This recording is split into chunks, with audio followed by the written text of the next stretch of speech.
আপনাদের সামনে কথা বলার জন্য, আমাদের কিছু কথা বলার জন্য।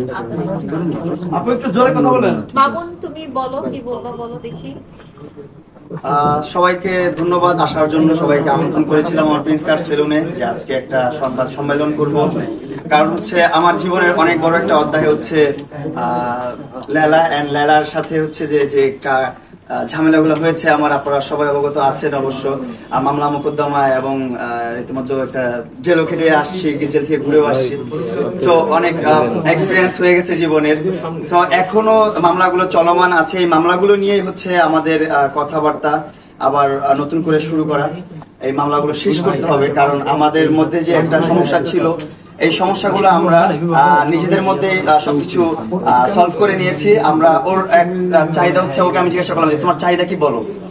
ও বললো যে তুমি সরি বলবা, তাইলে আমার চাহিদা শেষ। তারপর সেটা না, আমি বলেছি তুমি নিজ থেকে তোমার রিয়েলাইজেশন হবে, তোমার উপলব্ধি হবে যে তুমি আমার সাথে দুটো ভুল কাজ করেছো এবং সেই দুটো ভুলের জন্য তোমার আসলে এই আজকের এই একটু খারাপ পজিশন। তো ও সেটা রিয়েলাইজ করেছে যে ও রিয়েলাইজ না করলেও আমি রিয়েলাইজ করছি। কারণ করলে আবার কি ডাইরেক্ট বলো হ্যাঁ না হলে না। তুমি এখন কি ঝগড়া করো আমার সাথে? লাঠিটা আনছো ভাইয়া? আমি তো নিজেই লাঠি। যাই হোক, আমরা গতকালকে একটা লাইভ করছি, আপনারা দেখছেন লাইভে হয়তো। আমরা অনেক কথাই বলছি, অনেক খুনসুটি করছি, এখনো দুষ্টামি করতেছি। আর আমাদের অনেক কথাই যদি ভুল হয়ে থাকে আপনারা অবশ্যই ক্ষমা সুন্দর দৃষ্টিতে দেখবেন। অনেক সম্মানিত মানুষরা আপনারা আছেন, আবার অনেক সম্মানিত মানুষরা এই ভিডিওটা দেখবেন। সো লেলা যে কেসগুলো করেছিল আমার বিরুদ্ধে, আমার অনেক হ্যাসেল হচ্ছিল, আমার জীবনে চলাফেরার অনেক সমস্যার সম্মুখীন হচ্ছিলাম।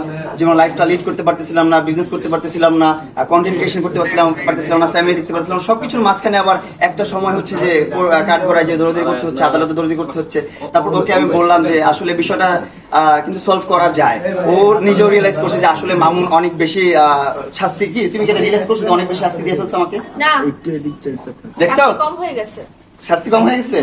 ঠিক আছে, তাহলে আরো শাস্তি দাও, আর কি করবা? না আগে বলো, এটা ক্লিয়ার করে নাও, শেষ করি, ধাপে ধাপে শেষ করি। লাইন শেষ করো তারপর। আচ্ছা, লেলা গতকালকে বলো যে হ্যাঁ আমি রিয়েলাইজ করছি যে মামুনকে অনেক বেশি শাস্তি দেওয়া হয়ে গেছে, যতটুকু দরকার ছিল তার চেয়ে বেশি শাস্তি দিয়ে ফেলছি, এখন ওভার, অনেক শাস্তি হয়েছে। সো এখন হচ্ছে আমার কথা হচ্ছে যে যদি নিজেদের মধ্যে সবকিছু সর্ট আউট করা যায়, তাহলে আমরা কেন, ওরও কিন্তু একটা ফ্যামিলি আছে, ওরও কাজ আছে, ও জব করে, সো ওরও কিন্তু সময় দিতে হয় ওর ব্যক্তিগত জীবনে।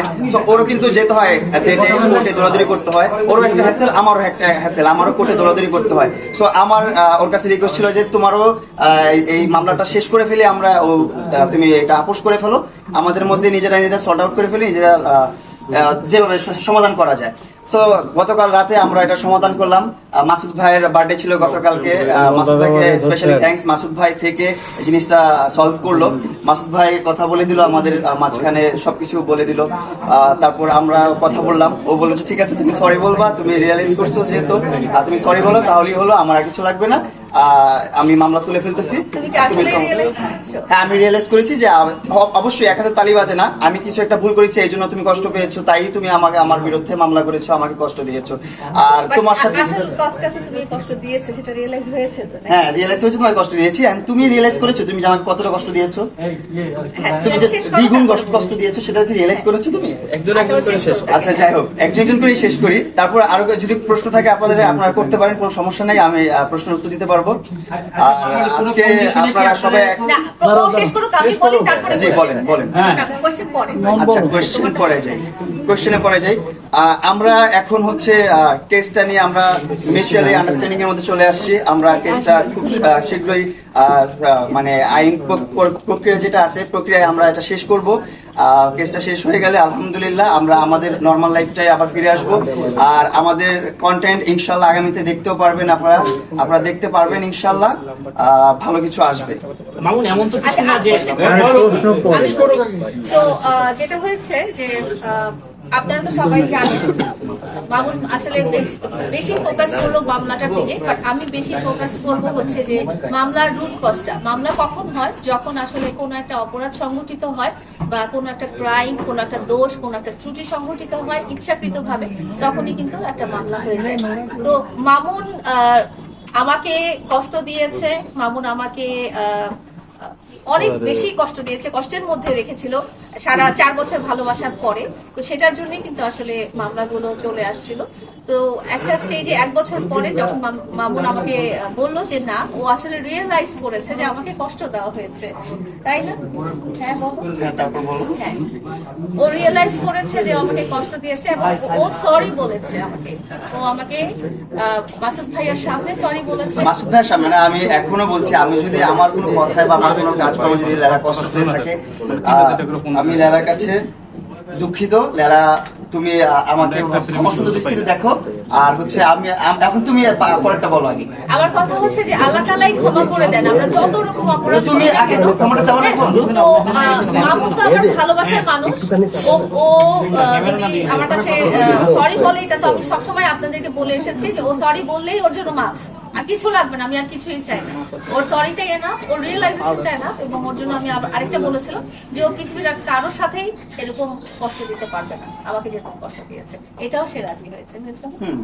তো যেহেতু আমাদের দুজনের মধ্যে একটা মিউচুয়াল আন্ডারস্ট্যান্ডিং হয়ে গেছে এবং ও রিয়েলাইজ করেছে, কেউ যখন অপরাধ করে সে যখন বুঝতে পারে যে আমি অপরাধটা করেছি এবং এটা ভুল হয়েছে, আমি নিজেকে শুধরে নিব, তখন তাকে শুধরে দেওয়ার সুযোগ দেওয়া উচিত। এবং সেই সুযোগটা আমি মামুনকে সারা জীবনের জন্য দিয়ে দিচ্ছি আজকে।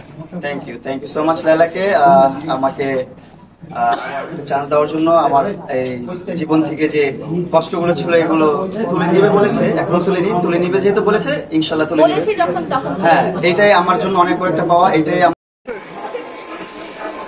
এটা কি লাইলা আপু কি মামুনের চুল ফেসিয়াল দেখতে আসলেন? হ্যাঁ,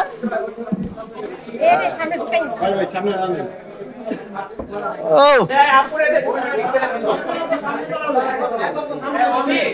ভাই ভাই আপারা দেন সেট করে দিই না। আপারা দেন মাম ভাই। ইন্টারনেট নতুন হেয়ার স্টাইলিং আসছে, এটা শুধু প্রিন্স মামুনের জন্য, আর কারোর জন্য না। প্রিন্স সেলুনে লেডিস হেয়ার স্টাইলিস্ট আছে নাকি? মামুন, কালকে রাত্রে একটা জিনিস তোমার কাছে চেয়েছিল লাইলা, সেটা কি তুমি দিবে? এটা পার্লার চেয়েছিল। লেলা কোনো পার্লার আছে তো একটা, আল্লাহ, আপনি জানতাম না। মাসুদ খান বিউটিশিয়ান। এটা আপনার লাইলাপা একটু ধরে আছে বাবু। কথা শুনে না। হ্যাঁ দেন আমার দেন না। লাইলা, খুব বিষয়টা ভালো লাগছে। এই মোবাইলটা এই যে দুইজন একসাথে। Thank you. চলেন আমরা বসি একসাথে, বসে এবার। ওটা করতে তো আমার চুল নষ্ট হয়ে গেছে। হ্যাঁ, আল্লাহ। হ্যাঁ খোদা, এই যে তোমার পিছনে বিউটি এক্সপার্ট আছে তো। তুমি শিখছো না এতদিন?